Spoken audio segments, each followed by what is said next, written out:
Welcome back to the Tamed course. We recently came across an idea that has changed the way we look at building habits. This is an idea that will make it easier for you to stick to good habits and avoid bad ones, and we call it the nothing rule. How does it work? Well, when you go to the gym and have an intense workout where you know you pushed your body to its limits, you'll probably feel pretty sore for the next couple of days. But when this soreness comes around, you don't feel bad about it. You actually feel kind of good, right? Even though it literally hurts to get out of bed and move, you feel good because you know that you put in a lot of effort during the workout, and now your body is rebuilding itself back stronger. You know that this type of pain is part of the strengthening process. On the other hand, let's pretend that you're a complete newbie, and you didn't know that being sore was part of the process. If you suddenly woke up 2 days after your first intense leg workouts with incredible pain in your thighs, you might be worried. You might think that you did something wrong because you were fine yesterday and all of a sudden you can barely walk. This pain might even cause you to take some medication to try and alleviate the symptoms. The only difference is that you don't know that the pain was supposed to be expected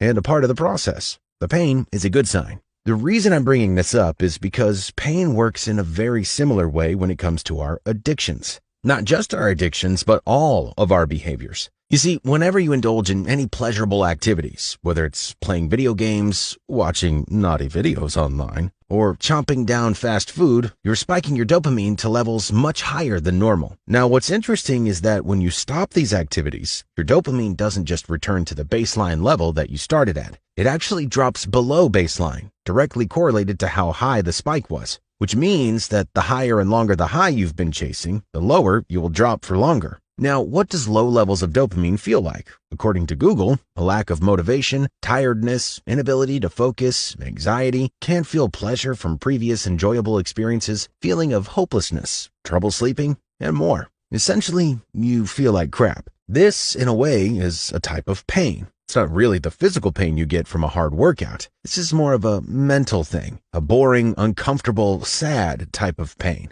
Now, what's interesting is that this pain is actually a good thing, just like how the soreness after working out is a good thing. You see, the only way for your dopamine levels to recover to baseline levels, to the levels it used to be at when you were younger, where it was easy to find motivation and pleasure in life, the only way to get closer to that level is to do nothing. This boring, sad, tired feeling you get after taking a break from pleasurable activities is a sign that your dopamine levels are slowly starting to recover. So instead of reaching for more dopamine spiking activities to relieve yourself of this pain, do nothing instead, and that you will eventually heal with time. Of course, I don't actually mean literally do nothing all day, more like stay away from as many pleasurable activities as possible and wait. Day by day, your baseline levels will increase, and many things that recently felt boring will start to feel slightly pleasurable again, such as getting some work done or chatting with some friends. Here's your chance to focus on building up these good habits so that you can eventually get a life where turning to your bad habits isn't your way of spiking your dopamine levels. You'll have a healthier alternative that satisfies you.